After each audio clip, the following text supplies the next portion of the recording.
আজকের ভিডিওতে present perfect continuous টেন্সের ইন্টারোগেটিভ সেন্টেন্স এবং নেগেটিভ ইন্টারোগেটিভ সেন্টেন্স কীভাবে তোমরা তৈরি করবে সে বিষয়ে আমরা সম্পূর্ণ আলোচনা করব। এর আগের ভিডিওতে প্রেজেন্ট পারফেক্ট কন্টিনিউয়াস টেন্স কাকে বলে এবং তার জন্য অ্যাফার্মেটিভ এবং নেগেটিভ সেন্টেন্স কীভাবে তৈরি করা হয় সে বিষয়ে আলোচনা করা হয়েছে, তোমরা সেটি দেখে নিও। এছাড়াও টেন্সের উপরে পুরো ভিডিও রয়েছে, তো তোমরা সেটি অবশ্যই দেখে নিও। চলো আজকের ভিডিওটি শুরু করি। দেখো, আজকে আমাদের আলোচনার বিষয় হচ্ছে প্রেজেন্ট পারফেক্ট কন্টিনিউয়াস টেন্সের ইন্টারোগেটিভ সেন্টেন্স নিয়ে। ঠিক আছে, তো আমরা আগের ভিডিওতে দেখেছি যে এই একই টেন্সের উপরে অ্যাফার্মেটিভ এবং নেগেটিভ সেন্টেন্স নিয়ে আলোচনা করেছি আমরা। তো আজকের ভিডিওতে আমরা ইন্টারোগেটিভ এবং নেগেটিভ ইন্টারোগেটিভ নিয়ে করে প্রেজেন্ট পারফেক্ট কন্টিনিউয়াস টেন্সের বাক্য গঠন করতে পারবো সেভাবে তোমরা দেখো এখানে কয়েকটা এক্সাম্পল দেওয়া আছে। এক্সাম্পল দিয়ে আমরা বোঝার চেষ্টা করি ব্যাপারটাকে কীভাবে করা হয়েছে। দেখো, বলছে সকাল থেকে কি বৃষ্টি হচ্ছে। তো আমরা আগে জেনেছি যে প্রেজেন্ট পারফেক্ট কন্টিনিউয়াস টেন্সের গঠনটা হচ্ছে সেখানে হ্যাজ কিংবা হ্যাভ থাকবে আর একটা বিন থাকবে, এই যে বিন আর ভার্বের সঙ্গে আইএনজি যোগ হবে, তাই তো। তাহলে দেখো সেই হিসেবে করা হয়েছে। যেহেতু এটা ইন্টারোগেটিভ সেন্টেন্স তাই এখানে কিন্তু হ্যাজ কিংবা হ্যাভ যাই থাকুক না কেন সবটা কিন্তু একদম ফার্স্টেই বসে যাবে। ঠিক আছে, তাই দেখো সকাল থেকে কি বৃষ্টি হচ্ছে, তাহলে has it bin raining since morning. তাহলে এখানে সিন্সের ব্যবহারটা আগের ক্লাসে বলা হয়েছে, তো আরেকবার বলে দিচ্ছি। সিন্সটা হচ্ছে যদি নির্দিষ্ট করে কিছু বোঝানো হয় অতীতকালের, তাহলে কিন্তু আমরা সেখানে সিন্স ব্যবহার করি। ঠিক আছে, তাহলে এখানে নির্দিষ্ট করে বলা হচ্ছে বলতে কোনটা, যে সকাল থেকে নির্দিষ্ট করে বোঝানো হচ্ছে, তাই এখানে সিন্স মর্নিং করে দেওয়া হয়েছে। এবার দেখো, তিনি কি গতকাল থেকে ঘুমোচ্ছেন, তাহলে has he been sleeping since yesterday. তাহলে তাহলে যদি সিম্পল সেন্টেন্স করতাম এখানে, তাহলে হি হ্যাজ বিন স্লিপিং হতো। ঠিক আছে, তাহলে যেহেতু এটা কোশ্চেন ইন্টারোগেটিভ সেন্টেন্স, তাহলে কিন্তু বি ভার্ব মানে হ্যাভ ভার্বগুলো কিন্তু সব কিছু সামনে চলে আসবে। তাই এখানে করা হয়েছে has he been sleeping since yesterday. দেখো 5 দিন ধরেই এখানে বাস চলছে, তাহলে have buses been plying here for 5 days। তাহলে এখানে হ্যাভ কেন করা হলো, কারণ এখানে প্লুরাল নাম্বার রয়েছে। ঠিক আছে, সিঙ্গুলার নাম্বার হয়েছে হি এবং ইট, তাই এখানে হ্যাজ করা হয়েছে, এবং প্লুরাল ফর্ম করার মানে বহুবচন করার ফলে কিন্তু এখানে হ্যাভ হয়েছে। ঠিক আছে, আবার দেখো পিঙ্কি কি 3 ঘন্টা ধরে অঙ্ক কষছে, তাহলে has Pinky being doing sums for 3 hours। Sum মানে অঙ্ক। ঠিক আছে, তাহলে এখানে পিঙ্কি হচ্ছে সিঙ্গুলার নাম্বার, অর্থাৎ একজনকে বোঝাচ্ছে, তাই এখানে হ্যাজ বসে গেছে। ঠিক আছে, তোমরা আশা করি বুঝতে পারছো সমস্ত সেন্টেন্সগুলো কীভাবে করা হয়েছে। তোমরা এই বাংলা যে সেন্টেন্সগুলো দেখতে পাচ্ছ এগুলোকে তোমরা তুলে নাও, খাতাতে তুলে নিয়ে যেইভাবে গঠনটা দেখিয়ে দেওয়া হলো ঠিক সেভাবে তোমরা করতে থাকো এবং তারপরে ভিডিওর সঙ্গে তোমরা মিলিয়ে নিও। ঠিক আছে, এতে তোমাদের সেন্টেন্সের ভিত শক্ত হবে। ঠিক আছে, দেখো আবার দেখো যে তারা কি 10 বছর ধরে কলকাতায় বাস করছে, তাহলে have they been living in Kolkata for 10 years। ঠিক আছে, অনেক দিন ধরে যেহেতু বাস করছে 10 বছর ধরে, সেক্ষেত্রে আমাদের কিন্তু সিন্স বসানোর পরিবর্তে এখানে ফর হয়েছে। ঠিক আছে, তো একইভাবে দেখো সমস্তগুলো এখানে দিয়েছে। তো একইভাবে দেখো বাবা কি সোমবার থেকে এই ওষুধ খাচ্ছেন, has my father bin taking this medicine. Taking মানে নেওয়া। ঠিক আছে, খাওয়া অর্থে এখানে নেওয়া অর্থে ব্যবহার করা হয়েছে। ঠিক আছে, this medicine since Monday last.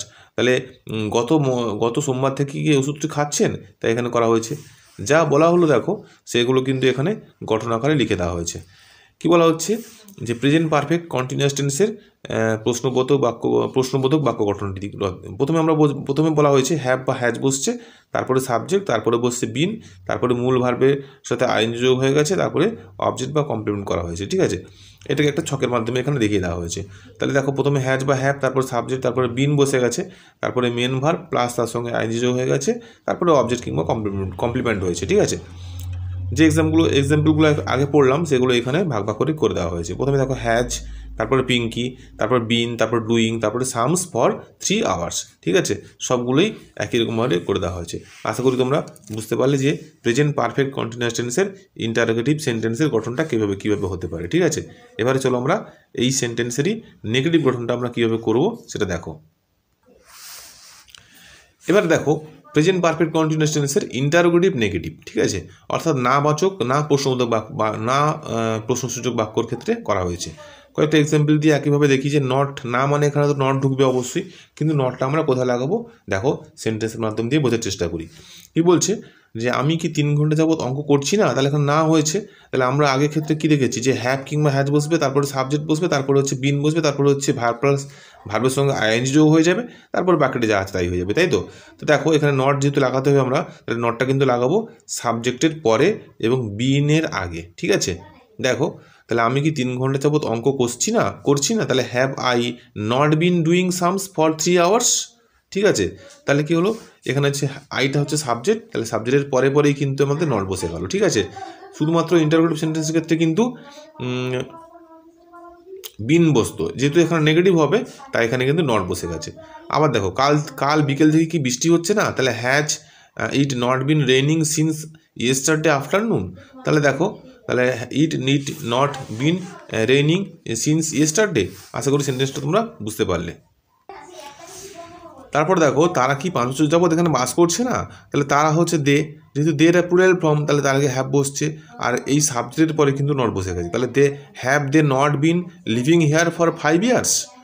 15 দিন ধরে কি সিমলায় বাস চলছে না, তাহলে have not buses been playing for 15 days in Shimla.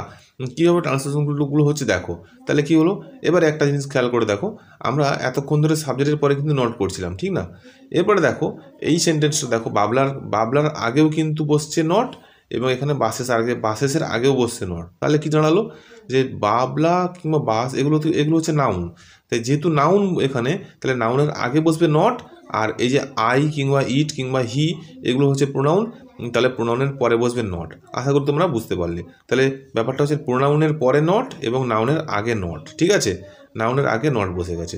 যদি এইটুকু তোমরা করে দিতে পারো, তাহলে বাকিগুলো যাই গঠন কাঠামো আছে সবগুলো কিন্তু একই রকম হবে, ঠিক আছে। দেখো 3 মাস ধরে কি তোমরা বাড়িটি তৈরি করছো না, তাহলে এখানে দেখো এটা যেহেতু ইউটা প্রোনাউন, তাহলে প্রোনাউনের পরে নট বসছে, ঠিক আছে। তাহলে have you not been building the house for 3 months. আচ্ছা, তারপর দেখো উর্মি কি 3 ঘন্টা ধরে দেবসাগরে সাঁতার কাটছে না, তাহলে যেহেতু উর্মিটা একটা নাউন, তাহলে নাউন বসে যাবে উর্মি, ঠিক আছে। যেহেতু একটা সিঙ্গুলার নাউন, তাহলে তার আগে বসবে হ্যাজ, এবং অবশ্যই নাউন যেহেতু এটা, তাহলে তার আগে নট বসে যাবে। তাহলে has not Urmi been swimming in দেবসায়ার ফর 3 আওয়ার্স। আশা করি তোমরা বুঝতে পারলে নটের ব্যবহারটা। এই সবগুলোই কিন্তু একটা এবারে নোটের আকারে দিয়ে দেওয়া হয়েছে যে কী গঠন দিতে দেখো। তাহলে এখানে প্রথমে কি বসবে, যে প্রথমে বসবে হ্যাভ বা হ্যাজ, তারপরে বসবে সাবজেক্ট প্লাস নট, তারপরে বসবে বিন, তারপরে বসবে মূল ভার্ব প্লাস আইএনজি, তারপরে অবজেক্ট কিংবা কমপ্লিমেন্ট, ঠিক আছে। তাহলে দেখো এটাকে ছকের আকারে করে দেওয়া হয়েছে এখানে, ঠিক আছে। যে প্রথমে হ্যাজ, তারপরে নট বাবলা, যেহেতু নাউন এটা তার আগে নট বসছে, বিন, তারপর রিডিং, তারপর হচ্ছে দ্য নোবেল ফর 2 আওয়ার্স, ঠিক আছে। সবগুলোই একই রকমভাবে ছকের আকারে বুঝিয়ে দেওয়া হয়েছে। এখানে একটা নোট দেখো, যেটা বললাম তোমাদেরকে সেটাই কিন্তু এখানে করে দেওয়া হয়েছে। কি বলছে এখানে, যে সাবজেক্ট নাউন হলে নট সাবজেক্টের আগে বসে, কিন্তু সাবজেক্ট প্রোনাউন হলে নট প্রোনাউনের পরে বসে। আশা করি তোমরা বুঝতে পারলে যেটা বলা হলো, ঠিক আছে। এবার দেখো এখানে কি বলেছে, যে প্রেজেন্ট টেন্সে সবকটি ফর্মে একসঙ্গে দেখো। তাহলে প্রেজেন্ট টেন্সে যে তোমরা এতক্ষণ পর্যন্ত শিখলে, যতগুলো ভিডিওর মাধ্যম দিয়ে সবগুলো কিন্তু একটা টেবিলের মাধ্যমে দেখিয়ে দেওয়া হয়েছে। দেখো অ্যাফার্মেটিভ, ইন্টারোগেটিভ, নেগেটিভ, ইন্টারোগেটিভ, ঠিক আছে। ইনডিফিনিটের ক্ষেত্রে হয় আই গো, তারপরে ইন্টারোগেটিভ ক্ষেত্রে কী হচ্ছে ডু আই গো, নেগেটিভ ক্ষেত্রে হচ্ছে আই ডু নট গো, আবার ইন্টারোগেটিভ নেগেটিভ ক্ষেত্রে হচ্ছে do I not go, pronoun এটা তারপরে নট বসে গেছে। সবগুলো কিন্তু একই রকমভাবে যেগুলো তোমরা শিখলে সেগুলো একটা ছকের আকারে সংক্ষিপ্ত করে দিয়ে দেওয়া হয়েছে। আশা করি তোমরা পুরোটাই ভালো করে বুঝতে পারলে। আমাদের প্রেজেন্টের যে যতগুলো ভাগ রয়েছে সমস্ত কিন্তু আমরা এই কয়েকটা ভিডিওর মাধ্যমে দিয়ে শিখে গেলাম। আশা করি তোমাদের ভালো লেগেছে। আজকের ভিডিওটা কেমন লাগলো তোমরা সবাই কিন্তু কমেন্ট করে জানিও। এই চ্যানেলে এই পুরো বইটাকেই সমস্ত রকম চ্যাপ্টার ওয়াইজ যতগুলো চ্যাপ্টার আছে প্রথম থেকে একদম শেষ পর্যন্ত সবগুলোই করানো হবে, ঠিক আছে। তো তোমরা চ্যানেলের পাশে থেকো এবং অবশ্যই বেশি বেশি করে লাইক এবং শেয়ার করো, আর যাতে তোমাদের মতন আরও সবাই দেখতে পারে এবং উপকৃত হতে পারে, ঠিক আছে। এতক্ষণ ধরে ভিডিওটি দেখার জন্য তোমাদের সবাইকে ধন্যবাদ। এরপরে আমরা পাস্ট টেন্সের যত রকম রূপ রয়েছে সমস্ত রকম রূপ এই বই থেকে আমরা আলোচনা করব, ঠিক আছে। নেক্সট ভিডিওতে তোমাদের সঙ্গে দেখা হচ্ছে। টাটা।